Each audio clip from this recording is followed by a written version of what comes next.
Посветеноста во работата, опасноста и ризикот на кој се изложува секојдневно во борбата со пламените јазици, го вброи пожарникарот Џевад Ибраими помеѓу најдобрите за 2017 година. Вели, работата не му е тешка, бидејќи тоа од секогаш бил негов прв избор. Со иста љубов и посветеност работи најдобриот полицаец Зоран Павловски, кој во текот на неговата работа се истакнал со надпросечни резултати. Кај свлечиштето према водно, што води према тоа Сончев, да.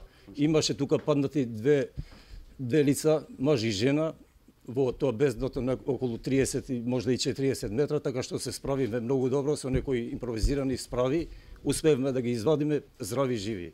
Имаше еден јавен собир во центарот на град Скопје, ми пристапи еден возач, ми кажува дека во возилото има трудна жена, мора да помине. Јас со своето службено возило, со ротациони светла, го спроведов по најкраток пат до болница. Во нивно друштво беше и најхуманиот крводарител Зоран Стојменовски, кој повеќе од 100 пати дарувал крв. Сум долгогодишен крводарител, не ни памтам, од 88-9. До сега имам дадено 104, една плюс. Да.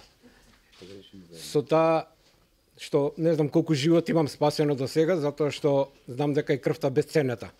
Наградата традиционално град Скопје ја дарува секоја година. Тројцата најдобри, најхумани годинава на своите сметки добија по 10.000 денари.